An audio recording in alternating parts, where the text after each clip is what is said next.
Hello student, we started our lesson The Call of the Soil, A Scent of a Rice. This lesson is written by Venkateshwaran Iyer. All of you watches my previous two video, and in that video we come to know that our writer at first he taking the mook crop, then he in search of a traditional seed of a rice. At first he growing the hybrid seed, that is the GR4, but there is no better yield of that hybrid variety, and so he decided that he should sow the traditional seed. So many people, he asked for the traditional seed to the so many people, but they never told about that traditional seed.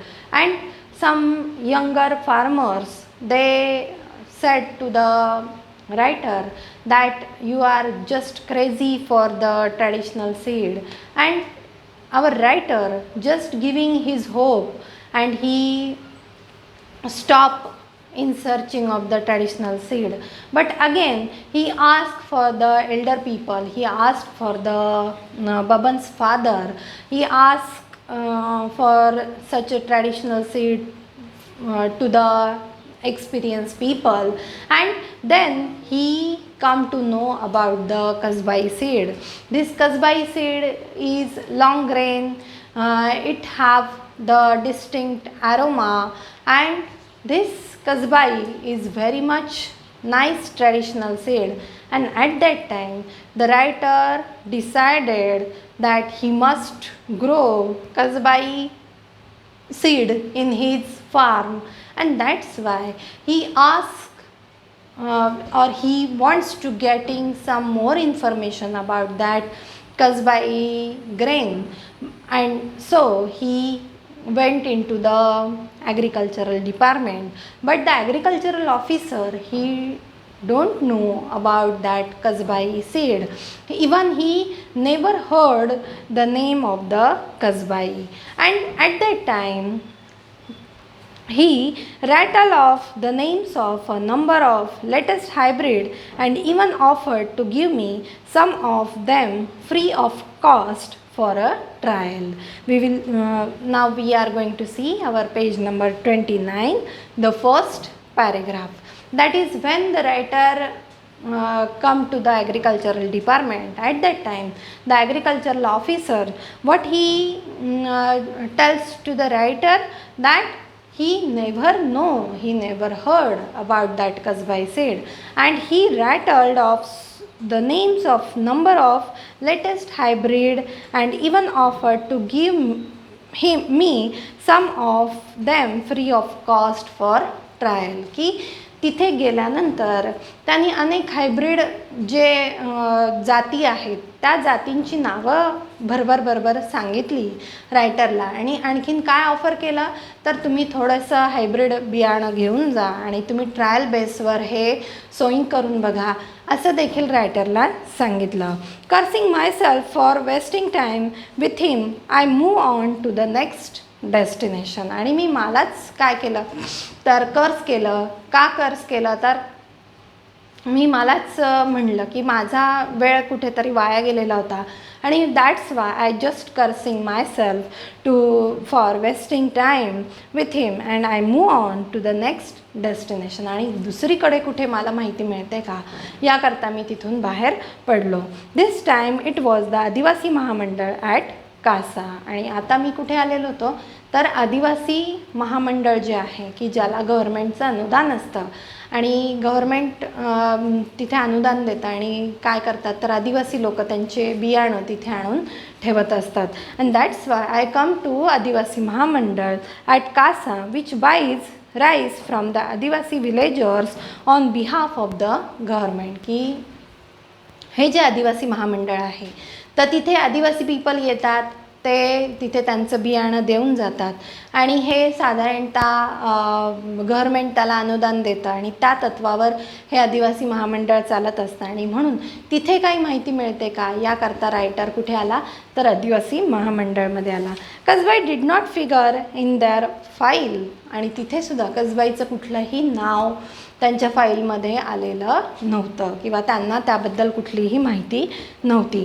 A good indication why people did not grow it any more, की मला त्यातून एक जाणवलं. काय जाणवलं तर का बरं लोक आता हे कसबाई सीड पेरत नाही आहेत, की त्याची ती गोष्ट मला यातून कळली.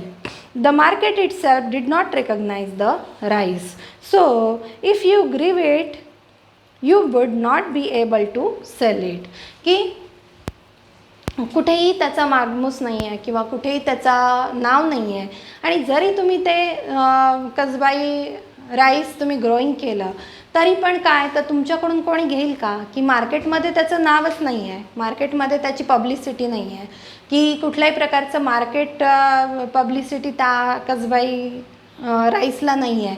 आणि मग जर तुम्ही त्याचं प्रॉडक्ट घेतलं तर तुमचं ते विकलं जाईल का, हेही तितकंच महत्त्वाचं होतं. However the officer in charge here had more knowledge of rice and did remember कसबाई being sold to him a few years ago. आणि काय त्यांनी आणखीन काय माहिती दिली तर काही वर्षांपूर्वी कसबाई सीड हे काय होत होतं तर पेरलं जात होतं आणि कसबाई सीड तिथे विक्रीसाठी आणलं जात होतं. परंतु आता मात्र कुठल्याही प्रकारचा कसबाई सीड हे पेरलं जात नव्हतं किंवा त्याचं नाव आता कुठेही फाईलमध्ये दिसत नव्हतं.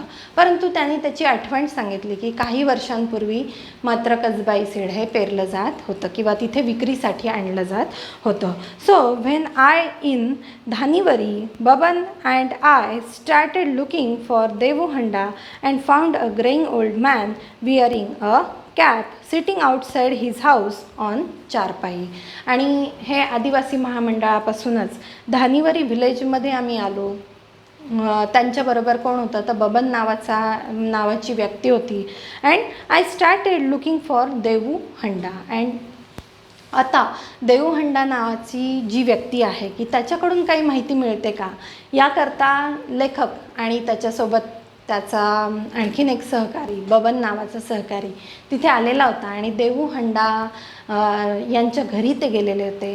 And at that time Devuhanda sitting on the charpai, की तिथे जे बाज होती ठेवलेली चारपाई होती तर त्याच्यावर हे देवूहंडा बसलेले होते. He was greying old man, की ते वृद्ध होते, म्हातारे होते. त्याचप्रमाणे विअरिंग अ कॅप, की त्यांचं डिस्क्रिप्शन इथे आपल्याला रायटरने दिलेलं आहे की Devuhanda wearing a cap sitting outside his house on a charpai, की ते कुठे बसलेले होते तर त्यांच्या घराच्या बाहेर ते बसलेले होते, चारपाईवर बसलेले होते. And x sarpanch of the village, की त्या गावचे की धानिवरी गावचे ते माजी सरपंच होते, एक्स सरपंच होते. He had acres of land, a huge house and a large family, की त्यांना काय होतं तर एकर्स ऑफ लँड होतं की खूप मोठी जमीन होती, ह्यूज त्यांची फॅमिली होती, बिग हाऊस होतं त्यांचं तिथे. And he was the ex sarpanch of that village Dhaniwari. After exchanging the usual pleasantries we came to the topic of Kasbai, की सुरुवातीची विचारपूस झाल्या प्लेझेंटरीज, की after exchanging the usual pleasantries, की सुरुवातीचा हाय हॅलो झाला असेल, एकमेकांची विचारपूस झाली असेल. And then our writer started the topic of Kasbai, की रायटरला ज्याची आस होती की रायटरला कसबाईचं काहीतरी पाठपुरावा करायचा होता, की कसबाईचा मागोवा घ्यायचा होता. आणि म्हणून रायटरनी काय तर कसबाई चं नाव काढलं त्याच्या बोलण्यामधून. The mere mention of Kasbai and Devuhanda drifted into the past, की थोडंसं नाव घेतलं की कसबाईचं नाव घेतलं. And at that time Devuhanda he just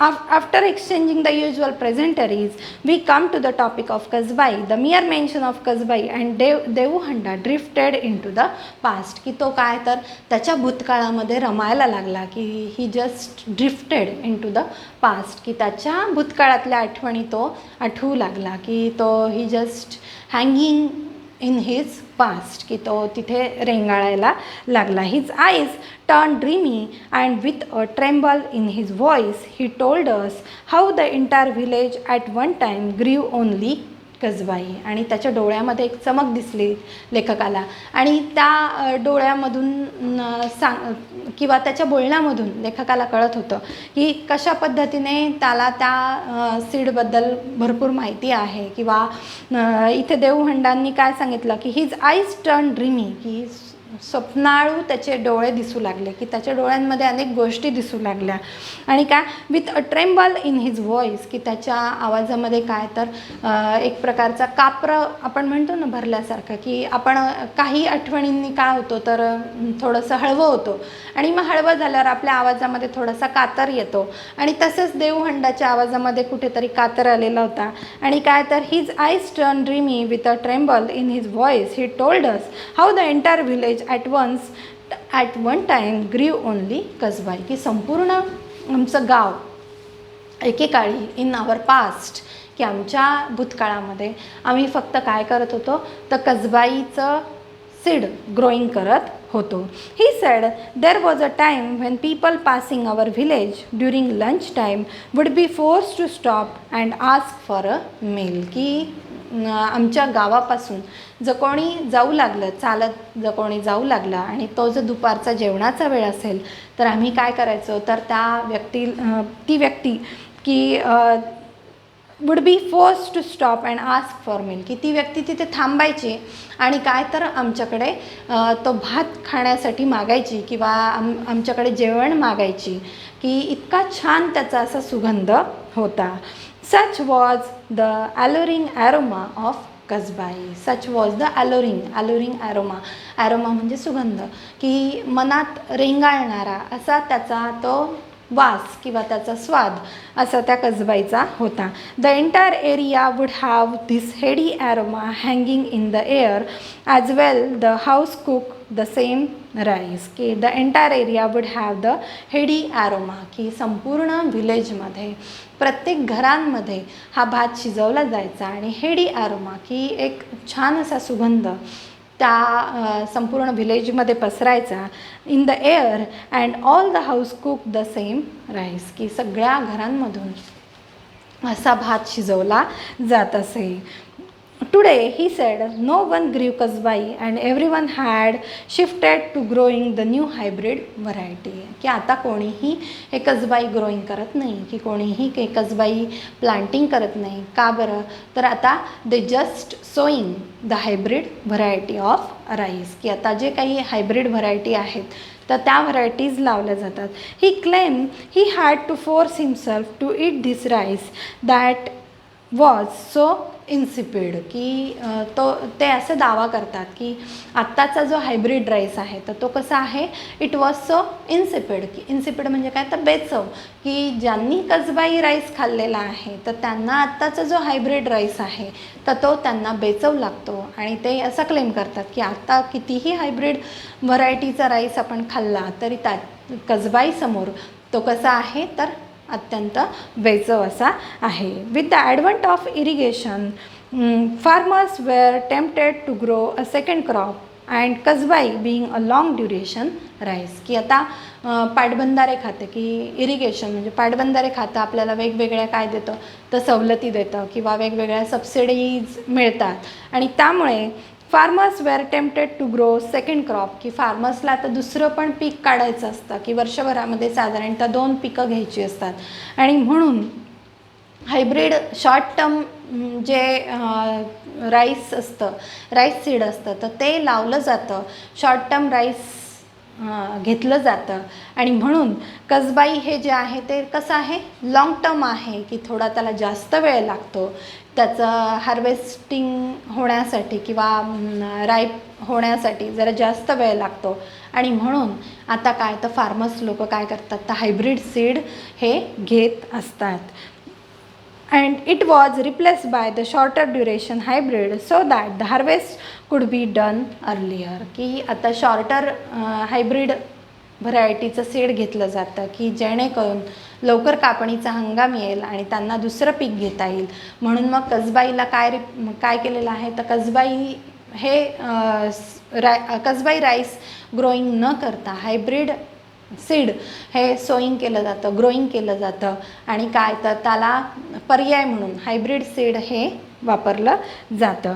this ensured that the farmers कुड टेक अ सेकंड क्रॉप. की कसबाई हे लाँग टर्म आहे आणि फार्मर्सला दुसरं क्रॉप घ्यायचं असतं.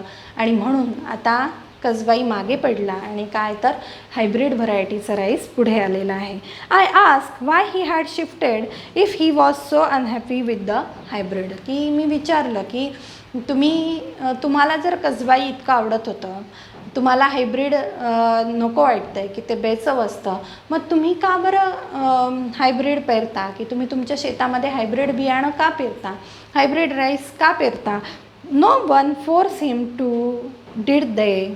की तुम्हाला कसबाई लावण्यापासून कोण रोखू शकेल किंवा तुम्हाला थोडी कोणी फोर्स करतं आहे की हायब्रिडच लावा. He smiled and replied that and at that time Devuhanda answered that what is the actual problem for growing the hybrid seeds and for not growing the kasbai. That he smiled and replied that their field did not have fences. की आता आमच्या शेतांना कुंपणं नसतात. and once the harvest was over. आणि ज्यावेळेस कापणीचा हंगाम होतो किंवा कापणी केली जाती, भाताची कापणी केली जाती, त्यावेळेस द कॅटल वेअर रिलीज. गुरांना सोडलं जातं की उरलेलं जे आहे ते खाण्यासाठी गुरांना तिथे सोडलं जातं. Cattle were release into the field if my field alone has Kasbai. आणि जर माझ्या फील्डमध्ये जर कसबाईचं पीक उभं असेल तर it will be a treat for cattle. आणि अर्थातच कॅटल तिथे येऊ शकतात, कॅटल त्याची नासधूस करू शकतात, कॅटल ते खाऊ शकतात. And it will be treat for cattles. की कॅटल्ससाठी ती काय असणार आहे तर ट्रीट असणार आहे. आणि त्यामुळे मलासुद्धा इतरांच्या प्रमाणे चालावं लागतं. जरी मी अनहॅपी आहे तरी पण मला देखील इतरांच्या बरोबर चालावं लागतं.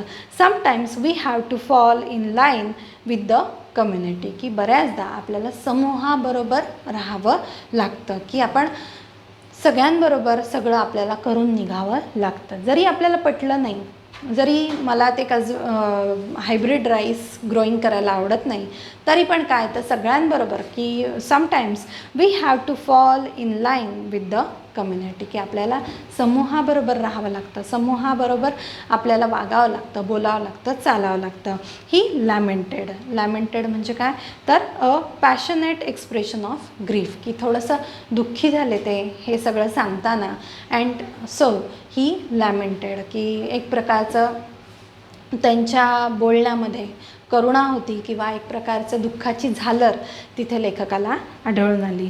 Hybrids need more water, fertiliser and pesticide. आणि हायब्रिड बियाणांना काय लागतं तर more water, more pesticide, more fertiliser. की कीटकनाशकं लागतात, त्यानंतर खूप खतं लागतात. He said that yield were good initially but of late had reduce a lot. की हायब्रिड बियाणं आपण पेरलं तर सुरुवातीला आपल्याला भरघोस उत्पन्न मिळतं, परंतु जसे जसे वर्ष पुढं जातील तसं तसं उत्पादन हे कमी कमी होत जातं. की जास्त excessive use of fertiliser, excessive use of pesticides, due to all such excessive use of chemical fertilizers, our soil going to be damaged. So there is the declining of our soil, and so after some times there is not better yield, की काही काळानंतर हळूहळू उत्पादन काय होत जातं तर कमी होत जातं. Beside he said that each year they had to increase the quantity of urea and pesticide they use. आणि हळूहळू काय होत जातं तर युरियाचा वापर जास्त केला जातो किंवा जास्तीत जास्त पेस्टिसाइडचा वापर हा केला जातो. It was as if the newer hybrid had an insatiable appetite for chemicals, की हे जे नवनवीन हायब्रिड बियाणं आहे तर ते सुद्धा कशासाठी भुकेलेलं असतं बघा. इनसॅटिएबल ॲपेटाईट, इनसॅटिएबल म्हणजे काय तर इम्पॉसिबल टू सॅटिस्फाय, की असमाधानी असतं किंवा त्याची भूक वाढत जाते. या न्यू हायब्रिड सीडची भूक वाढत जाते. कशासाठी भूक वाढत जाते तर फर्टिलायझर्ससाठी भूक वाढत जाते, किंवा ते बियाणं तेवढं स्ट्रॉंग नसतं. जेवढं ट्रॅडिशनल सीड स्ट्रॉंग असतं तेवढं हायब्रिड बियाणं हे स्ट्रॉंग नसतं, आणि त्यामुळे तिथे कशाचा यूज करावा लागतो, पेस्टिसाइडचा पण यूज करावा लागतो. ही told us that even when there were flash flood in the 60s. आणि आणखीन एक अनुभव सांगितला देऊहंडाने, की 60च्या दशकामध्ये काय झालेलं होतं तर पूर आलेला होता. आणि पूर आलेला असताना काय झालं तर कसबाई हॅड स्टूड इट्स ग्राउंड, की कसबाई हे जे पीक आहे, कसबाईचं जे पीक आहे ते जशाला तसं राहिलं, की तिथे कुठल्याही प्रकारचं डॅमेज झालं नाही, ते खराब झालं नाही. जरी पूर आला होता, जरी पाणी होतं खूप दिवस, तरी पण कसबाई स्टँड ॲज इट इज, की जशाला तसं कसबाई हे तिथे राहिलं. He fondly remembered how the rice was still standing when they all returned to the village after the flood had receded. की देऊहंडा सांगतात की आम्ही गावाच्या बाहेर गेलो होतो, कारण की संपूर्ण गावामध्ये काय झालेलं होतं तर पुराचं पाणी शिरलेलं होतं आणि आम्हाला गाव सोडावं लागलेलं होतं. परंतु ज्यावेळेस द फ्लड हॅड रिसिडेड म्हणजे काय तर ज्यावेळेस पुराचं पाणी कमी झालं, की घट झाली पुराच्या पाण्यामध्ये, आणि आम्ही पुन्हा when we come back to our village at that time what we see that this Kasbai plant is stand still, की जशाला तसं ते उभं राहिलं. The Kasbai rice was still standing when they all return to the village after the flood had receded, की जरी पुराचं पाणी पूर होता, पुराचं पाणी होतं, तरी पण ज्यावेळेस पुराचं पाणी कमी झालं आणि ज्यावेळेस सगळे विलेजर्स त्या विलेजमध्ये पुन्हा आले, त्यावेळेस त्यांनी काय पाहिलं तर धिस कसबाई इज स्टील स्टँडिंग, की जशाला तसं उभं होतं. सच was the strength of rice, की ही काय आहे तर त्या बियाणाची ताकद आहे, ही त्या सीडची ताकद आहे, की ट्रॅडिशनल सीड की जे स्ट्रॉंग असतं, पेस्ट रेसिस्ट करतं. But look what we have done he ruined. आणि तो देऊहंडा म्हणतात की थोडंसं दुःखाने म्हणतात की but look what we have done, की आता आपण काय करून ठेवलेलं आहे, की आपण हायब्रिड बियाणं वापरतो, आपण पेस्टिसाईड वापरतो, आपण फर्टिलायझर वापरतो. And what we have done, की आता आपण काय करून ठेवलेलं आहे, की जमीन आपण कशी करून ठेवलेली आहे, की आपण जमिनीचा पूर्ण ऱ्हास करून टाकलेला आहे. जमिनीचा पोत आपण, की जमिनीचं जे स्टँडर्ड आहे ते स्टँडर्ड आपण सगळं काय केलेलं आहे, डिक्लाईन केलेलं आहे. आणि ही रुईड, की थोडंसं तो हळहळला, की त्याला आत्ताची जी परिस्थिती आहे त्याबद्दल खंत वाटली. So we will see our next part in our next video. Thank you.